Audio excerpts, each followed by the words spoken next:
kung naiintindihan mo talaga yung law, is when you're able to explain it to a lay person. Okay, take note, lay person, not layman. Okay, it's 2020. Let's be more conscious about the language that we use. Ang daming sinabi. So, lay person.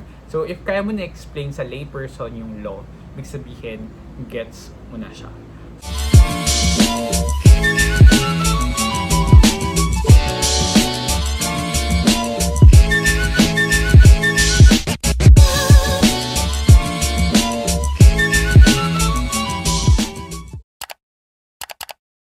Hello everyone! I am Yves Peter Carlo D, Medina, a fourth-year Juris Doctor student at the Ateneo Law School. I made this channel to share some tips and thoughts on law school, law, my personal advocacies, and life. Living alone for 3 months has made me reflect and realize how close I am to achieving my dreams. And I probably could not have reached this far had it not for the love and support of my family and friends and people around me. So this is my way of paying back and at the same time paying it forward. So in this video, I'd like to share some of the things that helped me appreciate the study of law. But of course, alam naman natin na we all have our own learning styles. Kaya sabi nga ni Zunaida Seba, meron tayong free will, gamitin natin to. So whatever I share with you now, these are based from my personal experiences and just try to apply or parang tignan nyo lang what will work for you or what will not work for you. So I hope I give you fresh insights in this video and enjoy the video as well. Every time I talk to my friends who are not in law school about law or the study of law, lagi nilang sinasabi na they find it very refreshing to hear someone talk about law na para bang it's fun. Well, for me kasi I love learning the law. I love studying the law. And it's fun to learn the law. So today I'm going to share with you 5 law school tips that might help you appreciate the study of law. So let's start. Number 1, don't treat law school as a competition. That's very important kasi your blockmates, your batchmates, your schoolmates, they're not there to compete against you, but they're there to help you. I mean, you're there to help one another achieve your dream. You all have one dream, that is to become a lawyer, and you need each other for you to get a degree and eventually pass the bar. In law school, it's very important to have a very solid support system. For me talaga, I can't imagine myself being in 4th year had it not for my friends and for my blockmates. So, no, don't treat, parang hindi goal dyan is to be competitive eh. Yung goal talaga dyan is to graduate and pass the bar. So, help one another. Don't be toxic. Don't be a crab. Luckily, for example, sa amin in Ateneo, we have this culture of pamana, literally pamana, wherein the upper batches will pass down their notes, digest, or reviewers sa mga professors na same professors as ours. And yun. So, and it's given for free. Hindi siya binibenta, hindi siya for profit.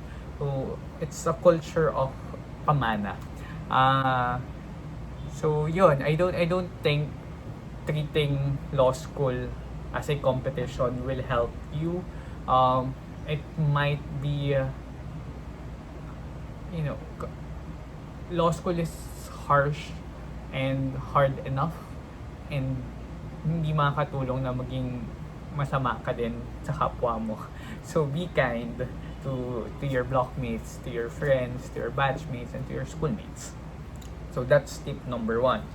Tip number 2, make your study routine.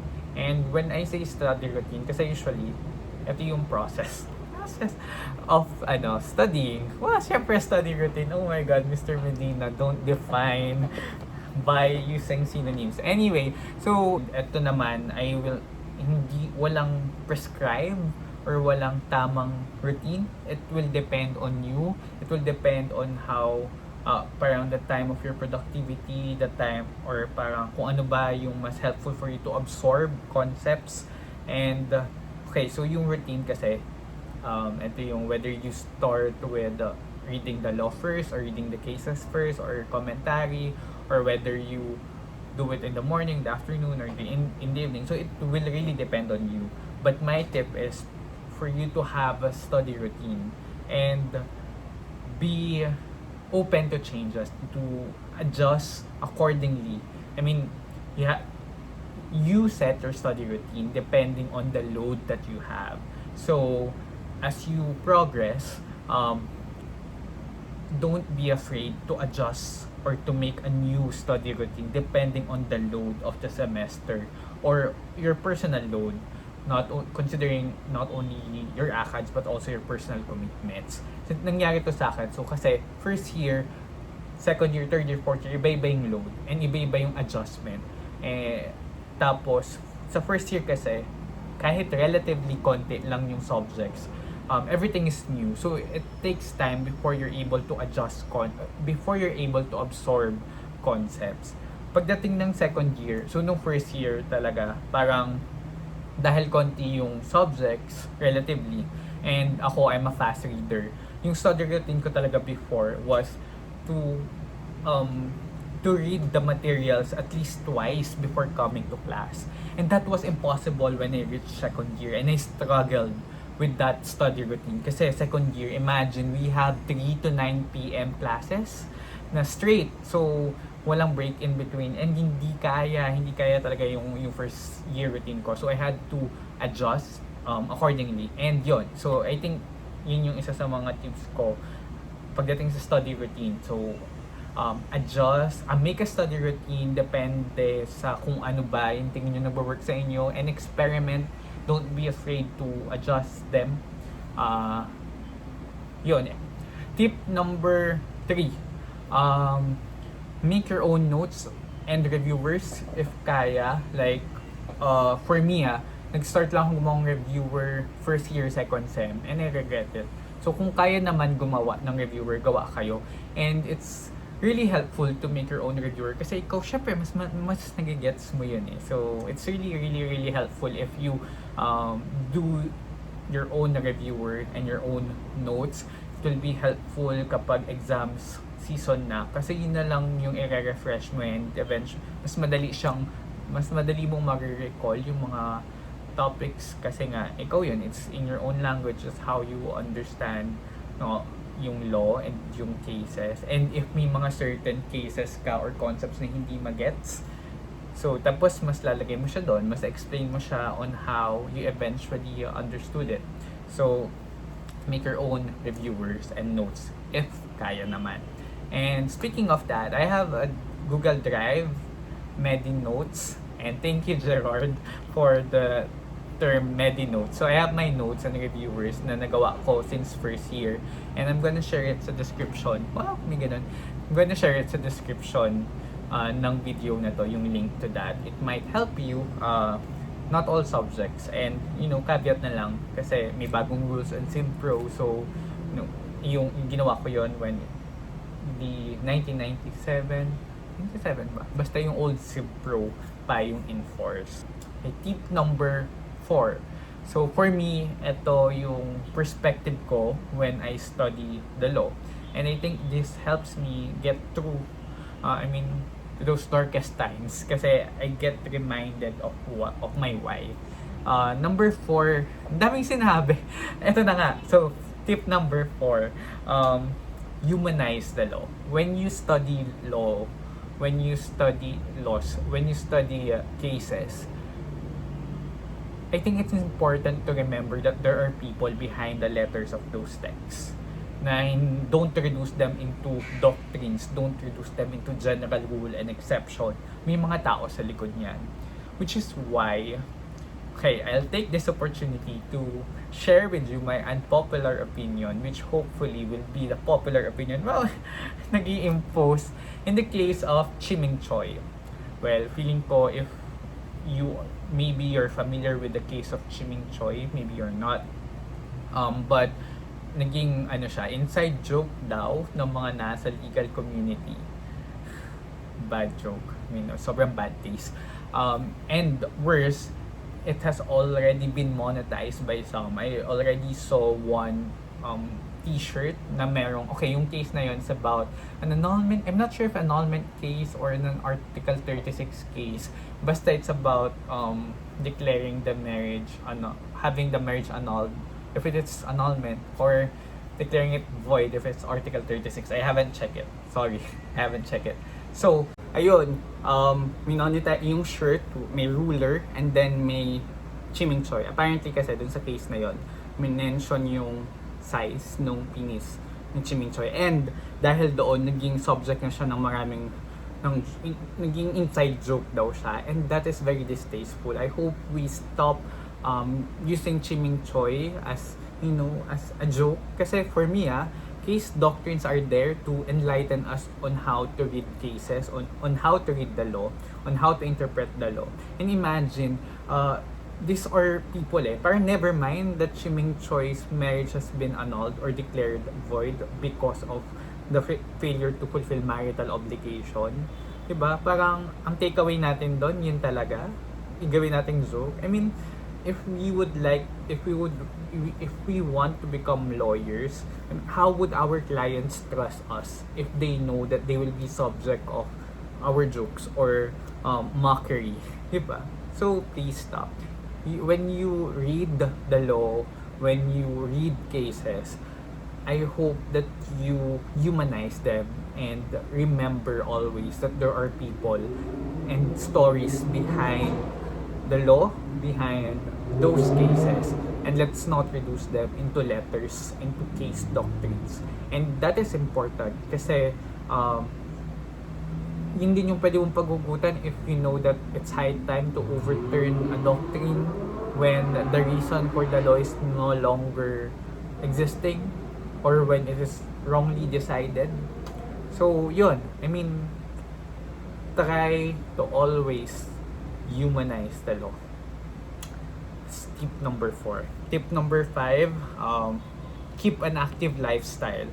I know it's hard, pero kailangan kayanin kasi you have to take care of your body. Like, hindi naman magpa-function na mabuti yung brain, yung hindi ka makapag-function na mabuti if mapabayaan mo yung body mo.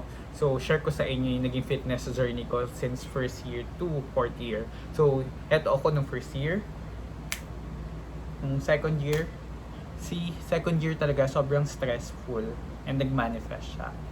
Nung third year, I started running every day. So, eto ako nung third year. And eto ako ngayong fourth year. Hoy! Wag yan! Iba! Ayan. Joke lang. So, yun. Nung first year, lagi ako nagpo-pull out ng all-nighters. So, tutulog ako at 5 a.m. And please, ewan ko, baka nung first year kasi sobrang hirap pa talaga mag-adjust sa mga load and concepts. But eventually, naging okay. Pero if kaya nyo talaga matulog, kahit first year pa lang, please matulog kayo. Feeling ko nga dumami yung tulog ko as I progress sa law school. Ngayon, mas madami na akong tulog kesa sa number ng aral. Joke lang. So, matulog kayo.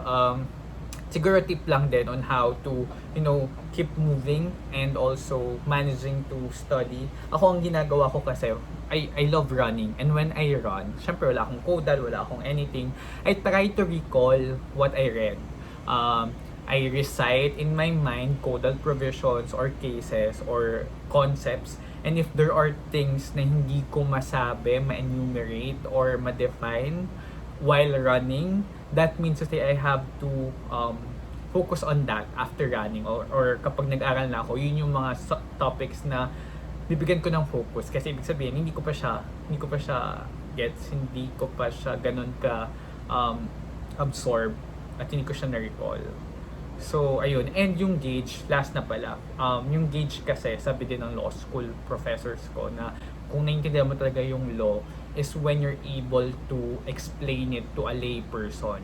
Okay, take note, lay person, not layman. okay? It's 2020, let's be more conscious about the language that we use. Ang daming sinabi! So, layperson. So, if kaya mo na-explain sa layperson yung law, ibig sabihin, gets mo na siya. So, yun. That's tip number 5. Keep an active lifestyle. So, there you have it. Those are the 5 tips that help me enjoy the study of law, and I hope they help you too.